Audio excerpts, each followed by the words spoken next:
Okay, hello everybody. Hi again. Okay, so today my talk's gonna be. Oh, there's an echo. What?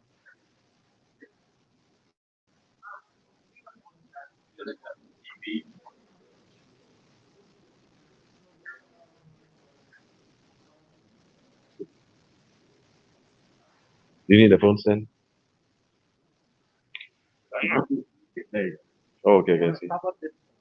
Oh, okay, sure.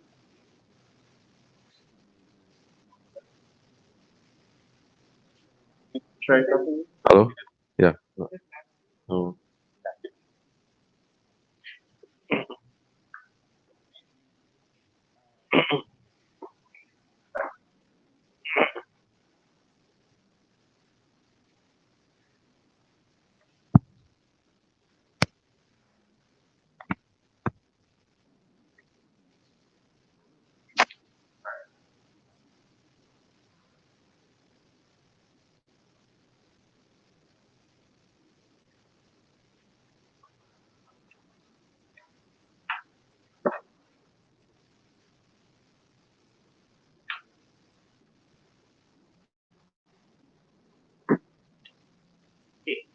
Okay.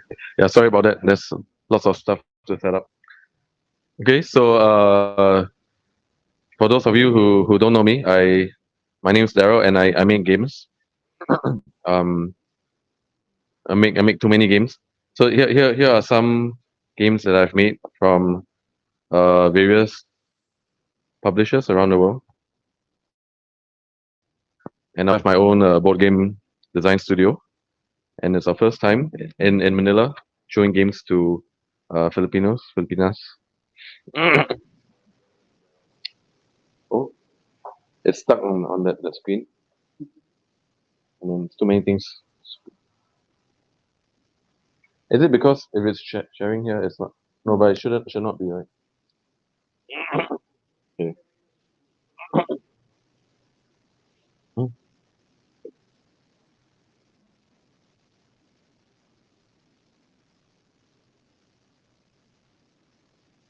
The Miracast keeps cutting off, keeps disconnecting. I don't know why. Maybe. No, but it's connecting, but it's just slow. I don't know why. What's the last signal?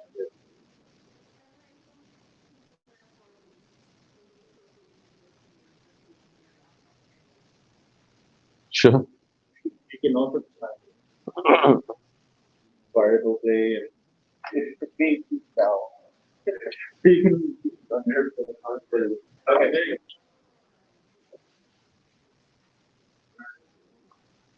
go.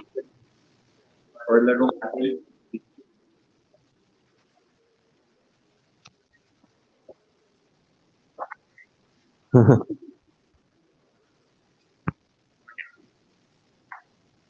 Yeah, too bad.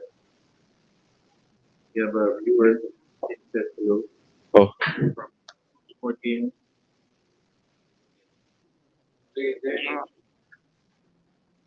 Is there someone here? Was there someone here? No, please.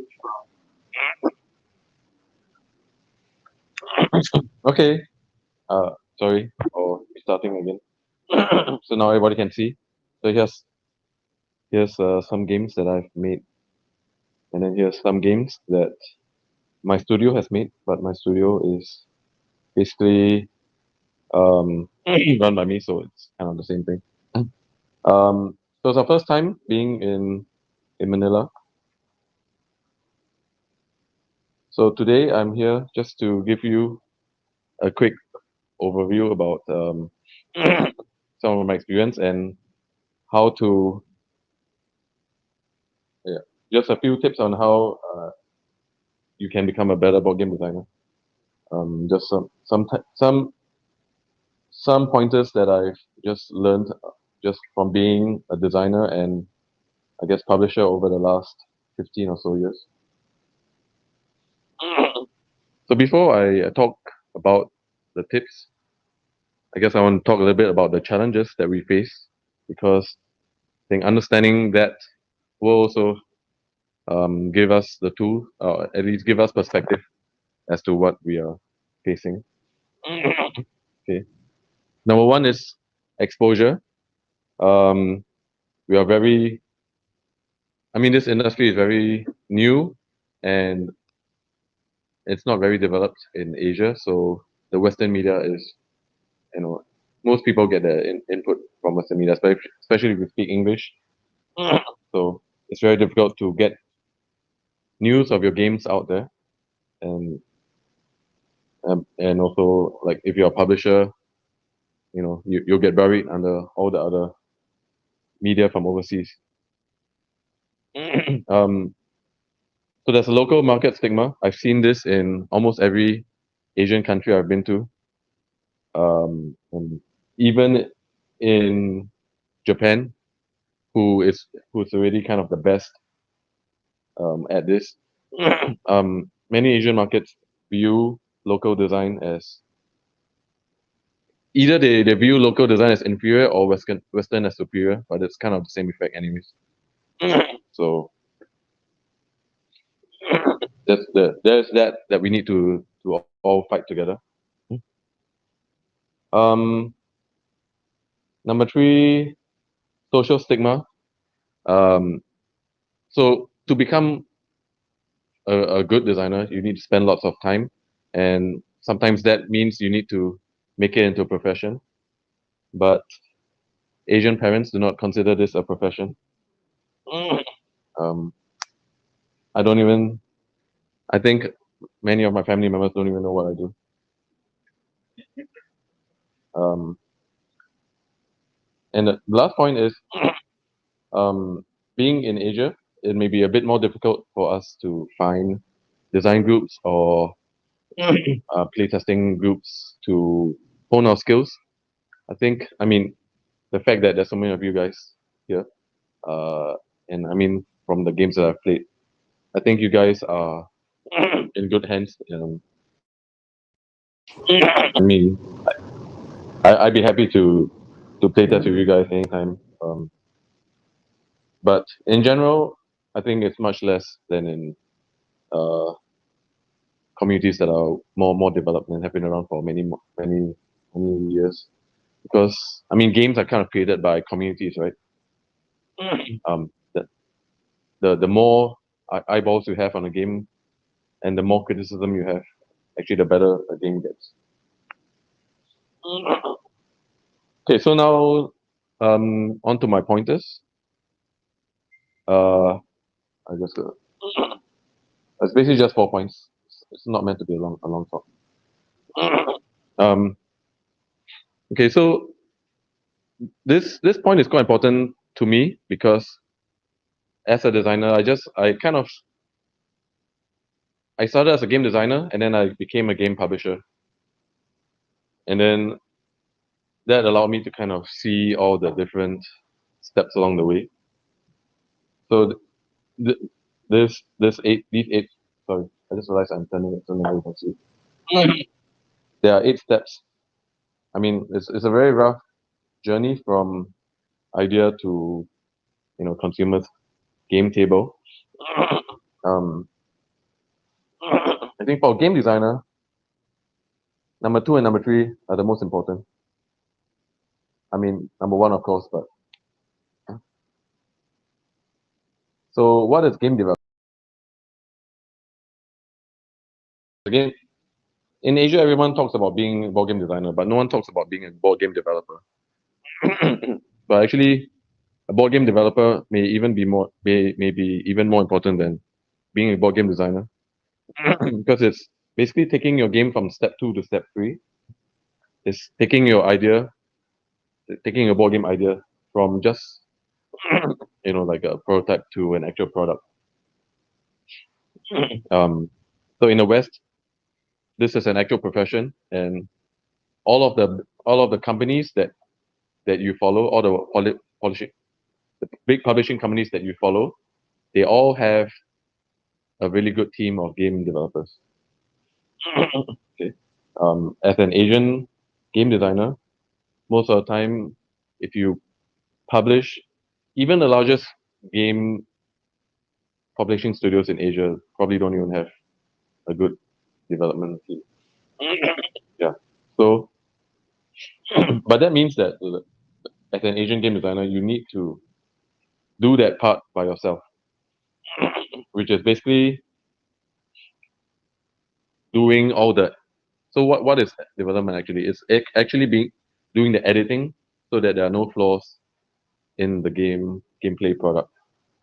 Um, so I used this analogy before. It's basically if you think of game design as uh, if you think of the idea of the game design as being a cameraman, then the developer is the person editing the video after you take the video. Um, so unless you have a really awesome cameraman who can do everything in one shot, you're gonna need to do editing, right? So and that also means that actually even if you have some poor camera work, you can actually still make a really good product if you have very good editing. I mean, I think over time, as if you make many games, I think you will need to rely more on your game development skills than your game design skills because you're not going to have like groundbreaking ideas all the time. Okay, my second point is know about the timing of games. Um, so games have different stages, and you should kind of do the right thing to a game at the different stages so that you don't hinder its development.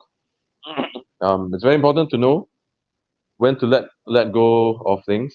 I mean, even if it's something you've been working for a long time, if you think that it's stuck, um, don't be afraid to let it go because letting go doesn't mean that you're never going to come back to it ever again.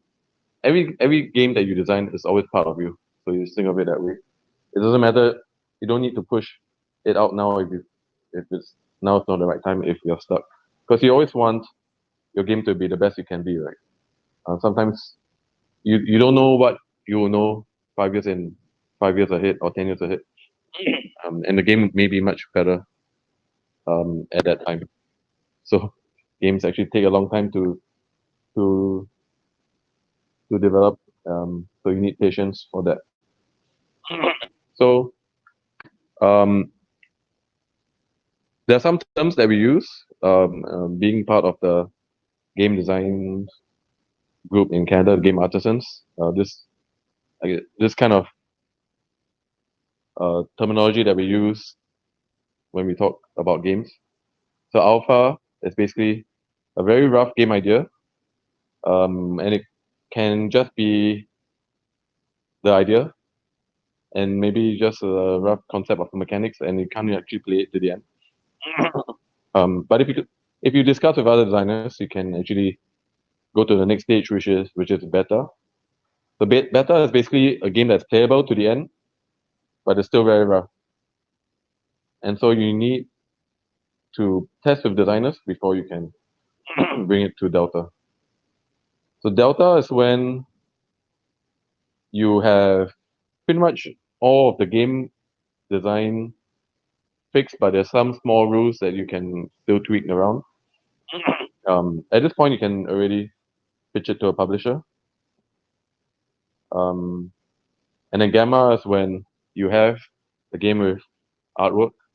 This is when and only when I would personally bring it to test with a non designer or non industry person. Um, because otherwise, they'll always give you feedback about UI and graphics. Because actually, at the gamma stage, is when you would want to focus more on improving your AI, sorry, your UI and your um, interface in general. Okay, halfway there. Um, so use all resources. So when we play board games, we need to use all resources, right? Um, because um, you don't want to waste anything that would give you an edge. So actually, as a board game designer, we need to use all of these things uh, that we have access to. So your fellow designers, okay. So fellow designers. Like I mentioned previously, see like basically like alpha, beta, and almost and delta. You need you need game designers to help you help you out. Um, so that's how important they are. Try to play as many games as you can because you never know when you play a game that you can learn a mechanic that you can actually use for a game now or in the future, or even just a concept. So, Um, so for Asian game designers, I always recommend try to use games that kind of promote your culture if you can. I know a lot of you are already doing that. So, um, but when I was in Korea, nobody in Korea uses any Korean themes. I'm at a board game con. I was the only one with a Korean theme game. So that's kind of bizarre. Um, yeah, if you can use your other skills or experiences in a game while designing games. And the last point is being a board game designer. It's not just about the actual game design itself. There's a lot more to being a board game designer. I mean, uh, so but but things of note is that your social skills are really important. So like pitching games, teaching games, and networking. I noticed that. I mean, when I was in Canada, the people who got the games published the most are not the ones who have the best game designs. The ones who can talk to publishers the best. So that's the that's the world that we live in.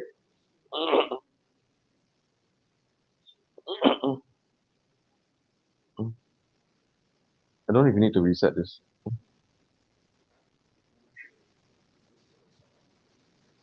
Oh, yeah. Is that why it's?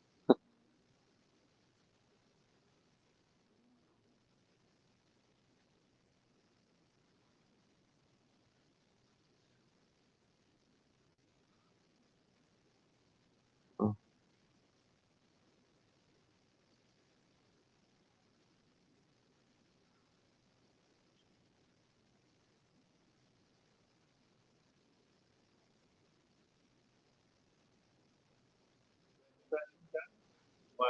yeah.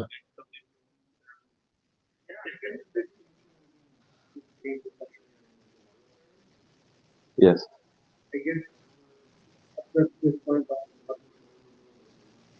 Yes. Yeah. Yes.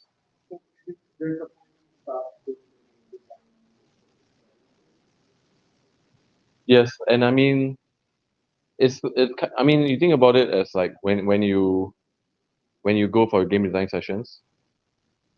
I mean, you take turns playing each other's games, right? Um, learning how to give feedback, learning how to give feedback that improves game. I think that is essentially what game development is. Being able to um, come up with different ways and tricks to improve games, streamline games. I mean, to me, streamlining is very important because of our market. So I always think of ways to cut down on rules and components. Um, but it depends on the market. Some publishers like to, or I mean, some markets can handle complexity. But I mean, even to me, like simpler is always better in general. Yeah.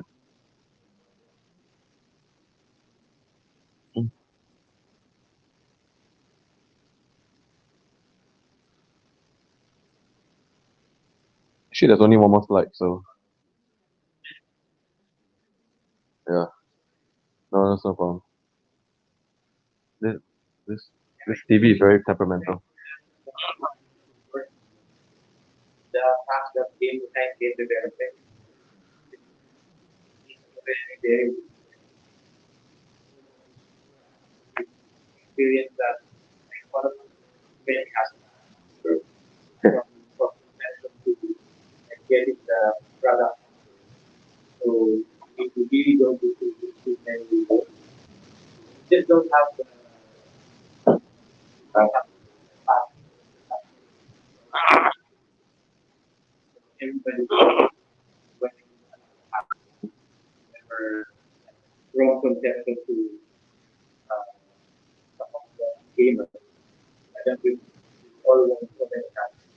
Yeah, but I mean, even in the most developed board game um, publishers or companies in Asia, there's not that many good game developers. You can tell. You can tell when you play the games. I mean, if you play many games, you can tell for sure. Okay, just my last point, and then we can, you know. Okay, so all of it, think like a publisher. Um, because if you think like a publisher, you'll be able to fix things as a game designer, and then when you pitch it to a publisher, you will know what issues they have. Um, before you can preempt things that they will tell you, and then fix them before you get them published. I mean, this is I think this is important even if you are self-publishing your own games, of course, because you know sometimes I mean like Freddie said, we wear many hats, so we need to sometimes things that apply to good game design don't apply to you need to think differently as a publisher. So I mean, there's many points to this, but one thing to take note of is to separate gamer and non-gamer games. Um, so for these two markets, you need to use the appropriate mechanics, appropriate artwork, appropriate themes to maximize sales in these markets. Um, a lot of times people try to make a game that tries to appeal to two markets. You most of the time you end up making a game that appeals to both to neither. So that is a very yeah, it's almost impossible to do a game that is both. Um, every country also is different. So I mean, because we are so influenced by Western games, we want to make games that are like the West. But then if you make it and you sell it in your own market, it may be different. So that's something to pay attention to too. Um, so when you pitch a game, try to think about what the hook is, how a consumer would think about the game, and is it something that is fresh and exciting enough for me to want to try it out? Can you summarize your game in that moment when a consumer can read the box and see your cover and your game? Because that will always affect the sales of the game. Um, so publishers like games with attractive components, also because consumers like games with attractive components. So try try to use your components in interesting ways if you can. Um, and the next point is the UI. So maybe try to make your components and integrate them with your game to have the uh, in best and most intuitive interface. Sometimes, like just using different ways to keep track of different things in your game makes a big difference in the game experience. I think that's it. It's not easy being a board game designer because it requires pretty much all the skills in the world, but it is the best job. And um, I wish you all good luck in your games. And once you have games, please come to the Asian Board Game Festival and and show them to the people in Singapore. So That's my talk.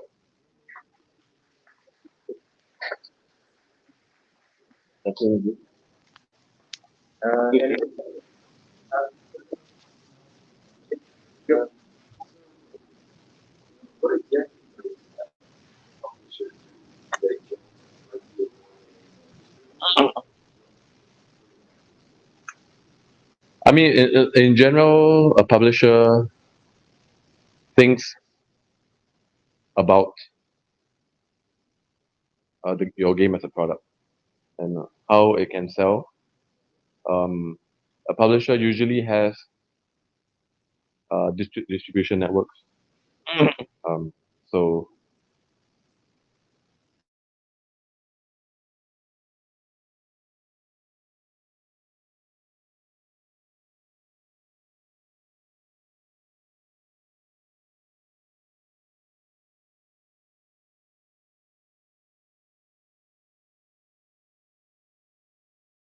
a publisher's judgment on your game will depend on how, how well they think your game can sell within their networks. Yes. Yeah. I mean, so in general, if you are just a game designer and approaching a publisher, they will take your game design and actually they should be doing everything else. But they'll pay royalties on the game design. Yeah.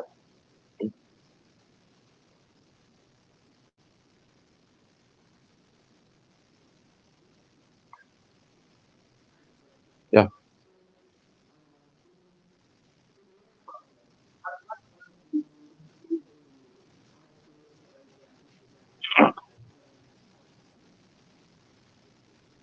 Oh, okay, that's good. That's a good question.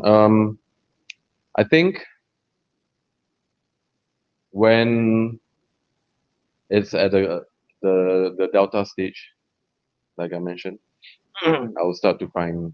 So basically, if the mechanics are like 80%, then you can. And then once you have a one, I mean, it depends on your risk appetite because once you have artwork, you're likely either going to spend a lot to fix it or going to find ways around the yeah, yeah, yeah, yeah, exactly. Yeah, so at least not have any major. That's what I mean by like 80%. So like the remaining 10% should not be anything major that will force you to change artwork.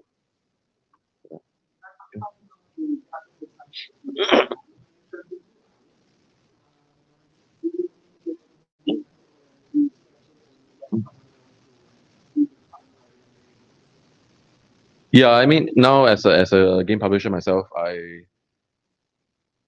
mean I don't. There are definitely good people that you can hire that are really familiar with gaming UI. Um, but they're not very easy to find. So it's good to as a game designer actually you are the best person to know how, what the player should be doing at any point of time. So so that's why yeah right from the beginning I think it's good to have good habits in terms of UI. Try to use UI that is intuitive right from the onset. So even if you're not improving the game mechanics, improving the game UI is also improving the game in some way.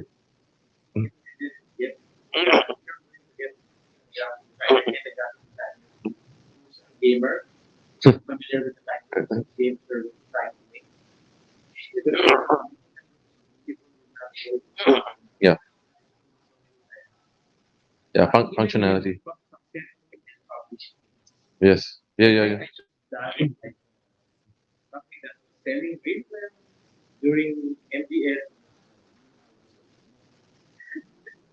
I mean, games are made by humans, right? And I mean, we're not perfect. Even Copy King, like, is in the fourth print run, but even the fourth print run, I found some things that I could improve. So I'm I'm very aware that games can always be improved, and always every time it's a new print run, I will I will still check for errors and try to improve. Uh, they're always going, yeah. As game designers, I think that's our job also, just to keep improving games. We have from Mochi and Nebo waiting for WAP and Roll to be available here in the Philippines. It's from the Oh, okay. That's actually a question for Freddie, not from. soon. And then we have another one from TRE Games. Is there what could be your greatest challenge for design? How do you overcome? Um,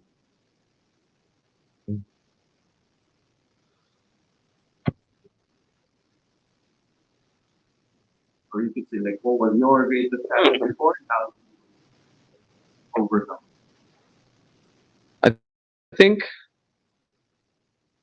um,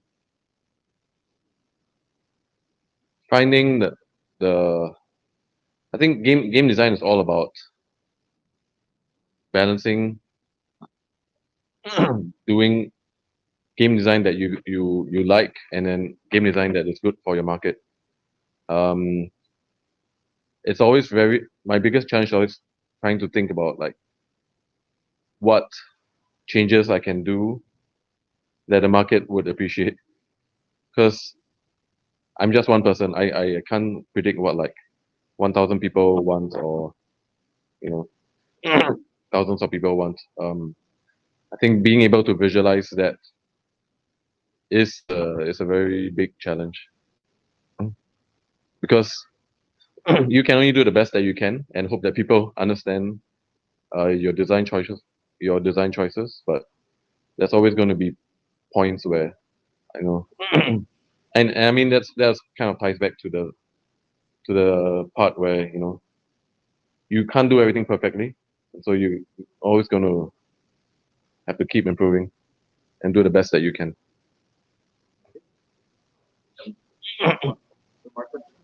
Something related to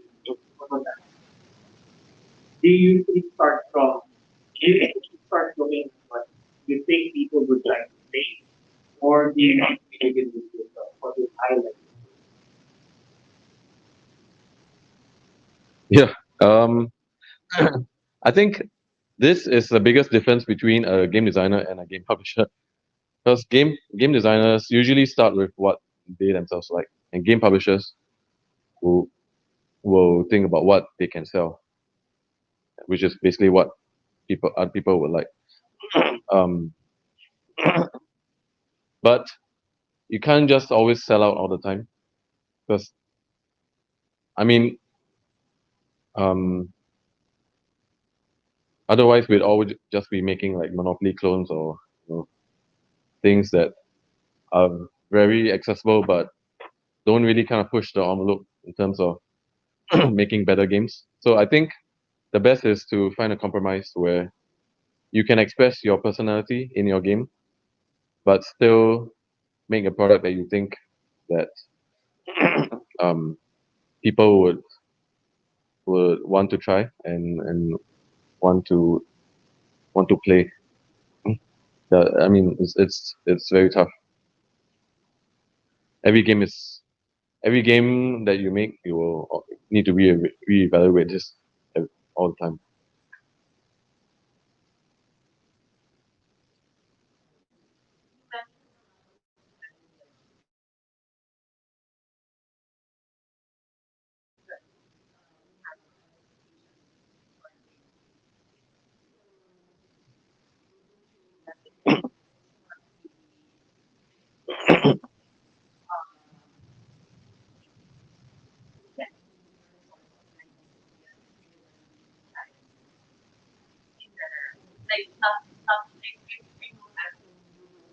Yeah, yeah, okay.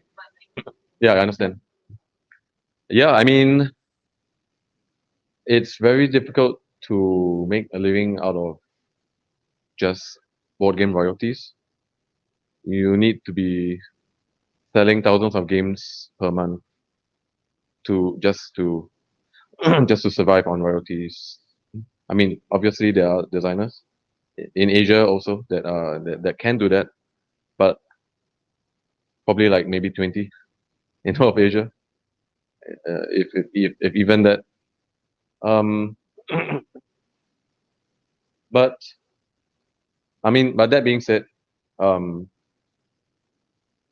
it can always be a good source of secondary income, um, especially if you can make a game that sells in the thousands on a regular basis. It's it may be possible to do like a part-time job and game design at the same time. But yeah, it's quite dangerous to do it full time unless you have a safety net. I mean, just being fully honest.